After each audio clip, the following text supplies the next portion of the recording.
"I did not sabotage your mother's car," Luke Bennett said, placing a severed brake line on the glass conference table. "I am the reason she is still alive." No one moved. No one whispered.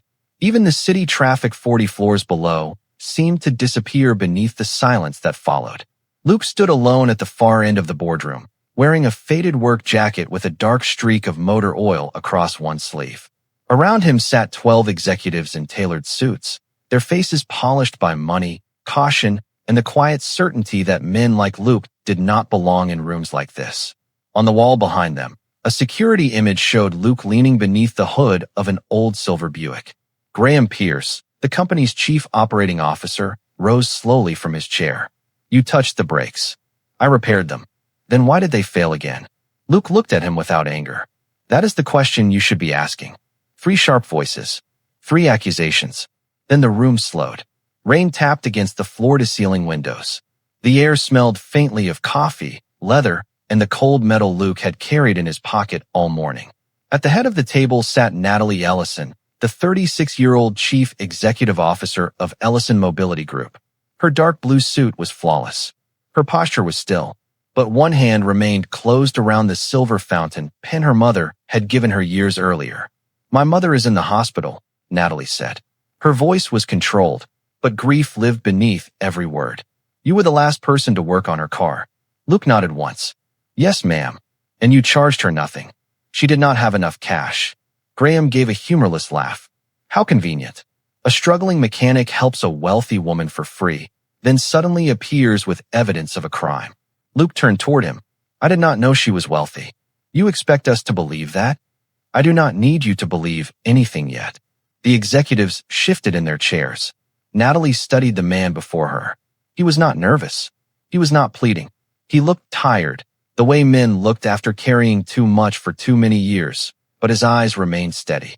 There was no performance in him, only quiet, only dignity. "Before we continue, where are you watching from? Share your city or country in the comments below. And if you believe kindness still matters, even when no one is watching, please like this video and subscribe." These stories remind us that truth, grace, and second chances can still change a life. Now, back to Luke Bennett. Natalie pointed toward the damaged brake line. "Where did you get that?" "From your mother's Buick." The police searched the vehicle. They searched what was left after someone replaced the original part. Graham's expression tightened for less than a second, but Luke saw it. Mechanics learned to notice small things. A trembling belt, a loose wire, a sound that did not belong. Luke reached into his jacket and placed a second object beside the brake line, a small plastic clip marked with a faded manufacturing code. "This part was recalled 7 years ago," he said. "Ellison Mobility never used it." Natalie leaned forward. "Then how did it get into my mother's car?" Luke looked across the table, not at Natalie, but at Graham. "Someone inside this company put it there." The silence returned, heavier than before. 3 days earlier, Luke Bennett had never heard of Natalie Ellison. He had been standing inside a failing garage, counting the final dollars in his cash drawer, when an elderly woman drove through the rain with smoke rising from beneath the hood of her Buick. She had no idea that the poor single father who fixed her car for free was about to uncover a secret worth millions. And Luke had no idea that helping her would make him the most dangerous man in the room. 3 days earlier, Luke Bennett woke before sunrise to the soft rattle of rain against the kitchen window. The small apartment behind Bennett Auto Repair was cold enough for him to see his breath when he crossed the worn linoleum floor. He turned on the stove, warmed 2 slices of bread in a skillet, and packed a peanut butter sandwich into a paper bag decorated with blue stars. "You burned it again," Sadie said from the doorway. Luke glanced at the toast. "That is not burned. It is black. That is extra flavor." Sadie smiled, and for a moment the room felt warmer. She was 9 years old, with her mother's patient eyes and Luke's habit of noticing what other people try to hide. She sat at the table wearing a red sweater that had become too short at the wrists. Luke made a quiet note to find another one before winter. On the counter lay 3 unopened bills, a final notice from the electric company, and a letter from the bank warning that the garage could be seized if he missed another payment. Luke folded the letter and slipped it beneath a stack of repair manuals before Sadie could see it. He had spent most of his adult life fixing what other people had given up on. Engines, transmissions, Broken heaters in the middle of January. But some things did not come with diagrams. 7 years earlier, Luke had worked as a quality inspection technician at a large automotive plant outside Detroit. He had earned a steady paycheck, carried a company badge, and believed hard work could keep a family safe. Then his wife, Rachel, became ill. Luke used every vacation day, sold his truck, and eventually left the plant to care for her. He never regretted choosing her. He only regretted that love had not been enough to save her. After breakfast, Luke walked Sadie through the connecting door into the garage. Fluorescent lights flickered above 3 empty service bays. The air carried the familiar smell of motor oil, cold steel, and old coffee. A faded sign near the entrance read, "Honest work at a fair price." Rachel had painted those words herself. Sadie placed her backpack beside the office desk, then pulled a glass jar from beneath it. Inside were coins, folded dollar bills, and a handwritten label that said, "Save Dad's Garage." Luke stopped. "Where did that come from?" "I have been saving." "For what?" "So the bank cannot take this place." Luke knelt beside her. "That is not your job, sweetheart. It is our garage." The rain softened outside. Somewhere in the back room, an old wall clock clicked with painful patience. Luke looked at the jar, then at his daughter's serious face, and felt the weight of every promise he had made beside Rachel's hospital bed. He reached into his pocket, found his last quarter, and dropped it into the jar. "Then we are partners," he said. By late afternoon, no customers had come. Luke turned off 2 rows of lights to save electricity and began lowering the front door. That was when an old silver Buick rolled into the lot, coughing smoke from beneath its hood. It stopped 10 feet from the garage. The driver's door opened, and an elderly woman stepped into the rain. The elderly woman stepped into the rain and pulled a faded wool coat tightly around her shoulders. Luke raised the garage door again before she could take 3 steps. "Stay there," he called. "The pavement is slick. I can manage." "I know. Let me help anyway." He crossed the lot with an umbrella, guiding her beneath it while smoke curled from the Buick's hood and vanished into the gray afternoon. Up close, Luke noticed that she carried herself with unusual confidence, even in worn shoes and a coat that had seen many winters. Her silver hair was pinned neatly behind her ears, and her clear blue eyes studied the garage as though every cracked window and rusted tool cabinet mattered. "Ruth?" she said when he asked her name. "Ruth Ellison." "Luke Bennett."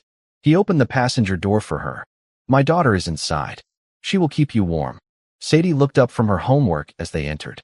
Without being asked, she pushed the office heater closer to Ruth and poured hot chocolate from the dented thermos Luke kept near the desk. "It is not fancy," Sadie said, offering her the cup. "But Dad says warm is warm." Ruth smiled. "Your father sounds like a wise man. Only about cars." Luke heard them laughing as he lifted the Buick's hood. The engine had overheated, but the problem was more than a cracked hose. The ignition assembly had been installed incorrectly, and one clamp near the brake line was newer than everything around it. Luke leaned closer beneath the work light. The rubber line carried a narrow cut, too clean and too straight to have come from ordinary wear. He touched it with one gloved finger. The cut had not opened fully yet, but another hard stop could have caused a complete loss of pressure. Luke removed the damaged section and placed it beside his tools. Then he found a second problem, a small plastic clip bearing a faded manufacturing code he had not seen in years. His expression changed. "Something wrong?" Ruth called from the office. Luke looked toward her, then back at the part. "Your car has several problems. I can fix enough to make it safe tonight, but you should not drive it far until I inspect the entire system. I only need to get home. Then I will make sure you do." He worked until the rain became a soft whisper on the metal roof. Wrenches clicked. The heater hummed. Sadie read aloud from a library book while Ruth listened with a kindness that made the empty garage feel almost full. Nearly 2 hours later, Luke lowered the hood and wiped his hands on a rag. "It will get you home safely," he said. Ruth opened her purse and counted several bills. Her face tightened. "I do not have enough." Luke closed her hand around the money. "Keep it. Mr. Bennett, you spent half the evening repairing my car. You spent half the afternoon standing in the rain. Everyone owes something. Then help the next person who needs it." Ruth studied him for a long moment. Men had offered her favors before, but almost always after learning her last name, her family, or the value of what she controlled. Luke knew none of those things. He only knew she had been cold, stranded, and afraid. That was enough. As Ruth prepared to leave, she noticed the damaged brake line on the workbench. While Luke helped Sadie gather her books, Ruth quietly slipped one severed piece into her coat pocket. She did not know Luke had already placed the matching section and the recalled clip inside a labeled evidence bag. The Buick pulled away beneath the streetlights, leaving Luke and Sadie alone in the quiet garage. Luke watched the red taillights disappear into the rain, unaware that before the next morning ended, Ruth Ellison would be in a hospital, and her daughter would be searching for the last man who had touched that car. The phone rang at 8:14 the next morning, just as Luke was pouring coffee into a chipped blue mug. Sadie sat near the office heater, finishing a spelling worksheet while rainwater slipped down the garage windows. In silver lines, Luke answered without looking at the screen. Bennett Auto Repair. A woman's voice came through, calm enough to sound dangerous. Is this Luke Bennett? Yes. My name is Natalie Ellison. You worked on my mother's Buick last night. Luke set down the mug. Is Ruth all right? There was a pause, brief but heavy. My mother was taken to St. Matthew's Hospital this morning. Sadie looked up. Luke turned away from her. What happened? Her brakes failed less than 2 miles from her house. That is not possible. You were the last person who touched that system. 3 sentences, sharp and fast, then silence filled the garage. The fluorescent lights buzzed overhead. Somewhere in the service bay, cooling metal clicked beneath the hood of an unfinished pickup. Luke could hear Natalie breathing through the phone, controlled but uneven, as though anger were the only thing keeping fear from entering her voice.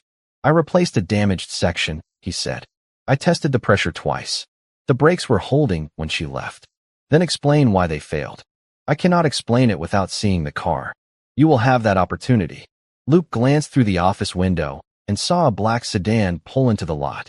It was polished enough to reflect the faded Bennett Auto Repair sign above the door.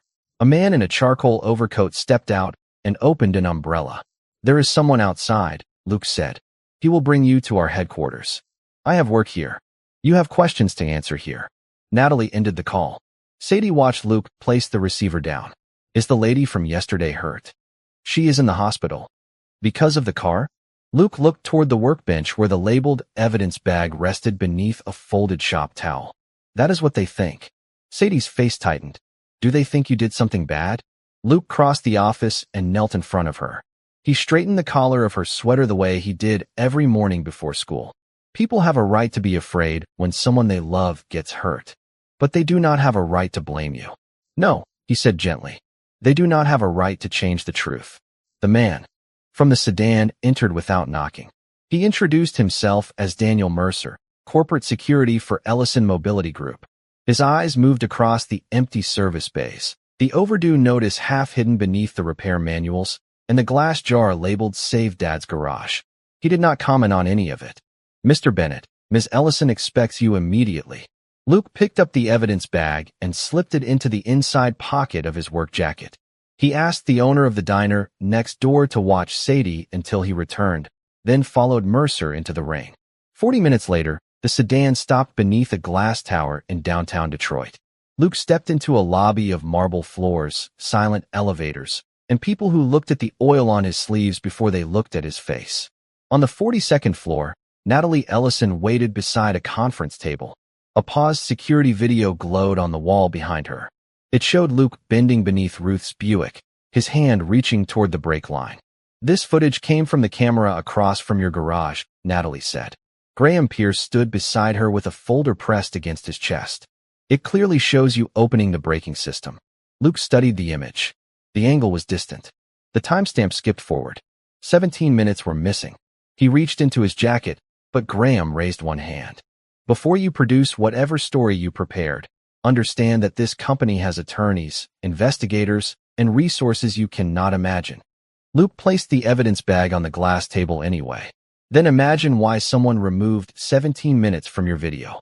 The evidence bag landed softly on the glass, but the sound seemed to travel through the entire room. Inside lay the severed section of brake line and the faded plastic clip Luke had removed from Ruth's Buick. Natalie did not reach for it. Graham did. Do not touch that, Luke said. Graham stopped. You are in no position to give orders. Evidence does not care about position. Natalie raised her hand, and the room fell quiet again. She looked at Luke with the controlled patience of someone accustomed to receiving answers before she had to ask twice. Start from the beginning. Luke explained the damaged ignition assembly, the incorrect clamp, and the cut along the brake line. He spoke without drama, using the plain language of a man who had spent years translating mechanical failure into consequences people could understand. The cut was clean, he said. Road damage tears rubber unevenly. Age creates cracks. This was made by a tool. Graham opened the folder in front of him. Interesting theory. Unfortunately, we found a purchase record showing that Mr. Bennett bought a professional line cutter 2 months ago. He slid a printed receipt across the table. Natalie read it, then looked up. Did you buy this? Yes. Why? Because I repair brake lines. Graham gave a small smile. How fortunate. Luke did not react. He looked instead at the security image on the wall. Where was the Buick taken after it left my garage? To Mrs. Ellison's residence, Graham replied. Where exactly? The private garage. Who had access? Graham's smile faded. Household staff. Security personnel. Family. Luke turned to Natalie. And who collected the vehicle after the failure? Our internal response team. Who supervises that team? Natalie's eyes shifted toward Graham. No one answered. Rain moved down the windows in long gray trails. The heating system breathed quietly through hidden vents. Luke could smell polished wood, expensive coffee, and the faint rubber odor escaping from the evidence bag. He pointed toward the video. The timestamp jumps from 7:43 to 8 o'clock. 17 minutes are missing. Graham closed the folder. A technical error. Then provide the original file. Our investigators are handling it. Your investigators report to you. The room tightened. Natalie leaned back slowly, studying both men. Mr. Bennett, are you accusing my chief operating officer of tampering with evidence? I am asking why the evidence changes every time it passes through his hands. Graham stepped forward. This is absurd. He is trying to turn suspicion away from himself. Then answer the questions. I do not answer to a roadside mechanic. Luke's voice remained low. That is your mistake. You think the truth changes depending on who notices it. For the first time, Natalie's expression shifted. Not trust. Not yet. But something closer to doubt. Luke removed the faded clip from the bag and turned it beneath the conference room lights. This component was recalled 7 years ago because heat caused it to lose tension. Ellison Mobility did not manufacture it, but one of your suppliers did. Graham folded his arms. You expect us to believe you recognized a 7-year-old part on site. Luke met Natalie's eyes. I recognized it because I wrote the first safety report. Silence settled over the room. Natalie's pen stopped moving. You worked for Ellison Mobility? At the Jefferson Assembly Plant. There is no Luke Bennett in our quality division records. There was. Luke placed both hands on the table. Until my reports disappeared, and I was told to stop asking why. Then prove it, Natalie said. Luke held her gaze. Give me one current production vehicle in 30 minutes. Graham stepped between them. Absolutely not. Why? Luke asked. Because he is not certified to touch company property, Graham said. He is a mechanic from a failing garage. And yet he recognized a recalled component your entire technical team missed, Natalie replied. Before Graham could answer, the conference room doors opened. Ruth Ellison entered with a hospital bracelet around her wrist and a gray coat draped over her shoulders. A security officer followed several steps behind, looking defeated. Mother, you should be resting. I have rested long enough while men in expensive suits decided what happened to my car. Ruth walked to the table and placed the severed piece of brake line from her coat pocket beside Luke's evidence bag. The two sections matched. Mr. Bennett told me not to drive far, she said. He also told me someone had tampered with the system. Graham's jaw tightened. Mrs. Ellison, you were under stress. Your memory may not be reliable. Ruth turned toward him. My age does not make me confused, Graham. It only makes me less patient. Natalie looked from her mother to Luke, then toward the company test facility visible through the rain beyond the tower. Prepare a vehicle, she said. 40 minutes later, Luke stood beside a silver Ellison Meridian on the private proving ground outside Detroit. Cold wind moved across the open pavement, carrying the smell of wet asphalt and exhaust. Engineers gathered beneath a covered observation platform while Graham spoke quietly into his phone. Luke opened the hood, checked the hydraulic lines, and found the same faded clip hidden beneath a newer housing. This should not be here, he said. Natalie folded her arms. Can you demonstrate the failure? Not safely from outside. Then I am coming with you. That is unnecessary. It is my company. Inside that car, titles will not matter. Natalie opened the passenger door. Then drive. The Meridian moved onto the test track at 30 miles per hour. Rain tapped gently against the windshield. Luke listened to the engine, felt the steering wheel, and pressed the brake pedal twice. Firm, then soft. They approached the long straightaway. The pressure is dropping, he said. How quickly? Too quickly. Can you stop? Fasten your seatbelt. Natalie pulled the belt tight. Luke increased the distance from the barrier, shifted the transmission into a lower gear, and pressed the pedal again. It sank toward the floor. The brakes are not responding. Keep your shoulders back. Luke. He engaged the parking brake in careful pulses, allowing the tires to slow without locking. The car drifted toward the gravel safety lane. Rain streaked across the glass. The warning alarm chimed. Luke kept both hands steady, guiding the Meridian into the wide sand runoff until the vehicle rolled to a quiet stop. For several seconds, neither of them spoke. The engine idled softly. Natalie's breath came quickly, but Luke was already checking her seatbelt and scanning her face. Are you hurt? No. Any pain in your neck or shoulders? I said I am fine. Only then did she notice the red mark across his palm where the parking brake handle had torn the skin. Your hand. Luke covered it with a shop cloth. It will heal. Engineers rushed toward the vehicle, but Natalie remained seated. All her life, people had protected her because of her name, her position, or what she could give them. Luke Bennett had just protected her without asking for anything. He had done the same for Ruth. You knew this would happen, she whispered. I suspected it. And you still got inside. Luke looked through the windshield at Graham, standing beneath the observation roof. Someone had to make sure you finally believed it. Natalie followed his gaze, and for the first time, she saw fear on Graham Pierce's face. Natalie stepped out of the Meridian and faced the engineers gathering around the disabled car. Seal every component, she said. No one removes anything without my written approval. Graham approached with his phone still in his hand. Natalie, we should discuss this privately. We will. There are investors arriving in less than an hour. Then they can wait. Luke climbed from the driver's seat, wrapped his injured palm, and walked toward the open hood. Beneath the brake reservoir, he found a supplier mark partially hidden under fresh black paint. He scraped the surface gently with a key. 3 letters appeared. PRT, Pierce Regional Technologies. Luke looked at Graham. Your family owns the supplier. My brother owns several manufacturing companies. One of them sold Ellison Mobility defective parts. That is an accusation. No, Luke said. This is a part number. The wind moved across the track, rattling the metal roof above them. Natalie stared at the supplier mark, and something colder than anger entered her face. For one quiet moment, Luke believed the truth had finally become too clear to bury. He was wrong. By noon, Graham had called an emergency meeting with the board.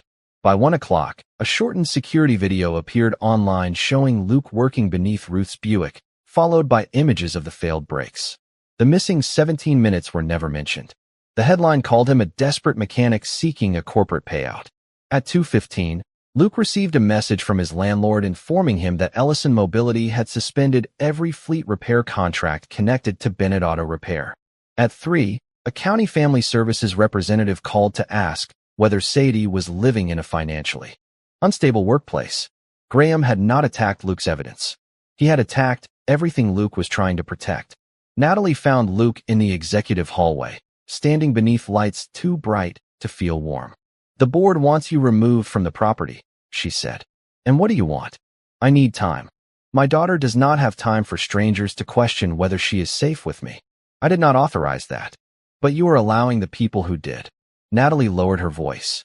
If I challenge Graham publicly without complete documentation, the board can remove me before I secure the records. So you are choosing the company. I am trying to save it. From the man who nearly destroyed 2 cars. Or from the mechanic who noticed? Her eyes hardened. Do not make this simpler than it is. Luke looked through the glass wall into the boardroom, where Graham stood smiling beside men who had already decided what poverty looked like and what truth should cost. I do not need you to trust me because you know my name, Luke said. Then why should I trust you? Because cars do not lie. He placed his visitor badge in her hand and walked away. Near the elevators, Sadie waited beside Ruth, holding the glass jar marked Save Dad's Garage against her chest. When she saw Luke, she ran to him. "Are we losing it?" she asked. Luke knelt despite the executives watching. "We may lose the building. Is that the same thing?" He looked at her mother's painted sign reflected faintly in the polished wall. "No, sweetheart. A garage is not the walls. It is the promise inside them." Sadie took his wrapped hand carefully, and together they entered the elevator. Natalie watched the doors close. Graham had given her away to protect her position, but the little girl's frightened eyes made the price suddenly impossible to ignore. Then Ruth stepped beside her and placed a small memory card in her palm. "Your father taught you how to lead a company," she said. "Now decide whether he taught you how to recognize a good man." Natalie closed her fingers around the memory card as the elevator carried Luke and Sadie away. "What is on this?" she asked. Ruth looked through the glass wall, toward Graham, who was laughing quietly with two board members. The truth he assumed an old woman would never understand. 20 minutes later, Natalie sat alone in her office with the blinds drawn. She inserted the card into her computer. The first file came from the Buick's dashboard camera. It showed the car parked inside Ruth's private garage after Luke had repaired it. At 11:42 that night, the garage door opened. A man wearing an Ellison Mobility Service jacket approached the vehicle, lifted the hood, and remained there for 17 minutes. His face stayed outside the camera's view, but the identification badge clipped to his belt was clear. The employee worked for Pierce Regional Technologies.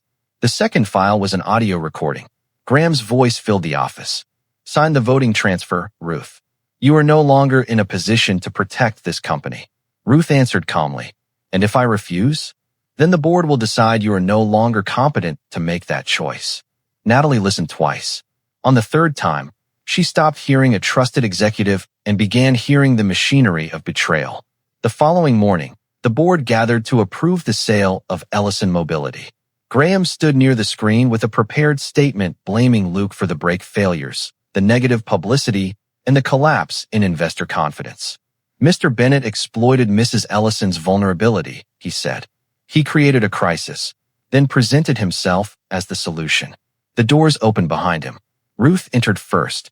Luke followed, wearing the same faded work jacket, with Sadie holding his uninjured hand.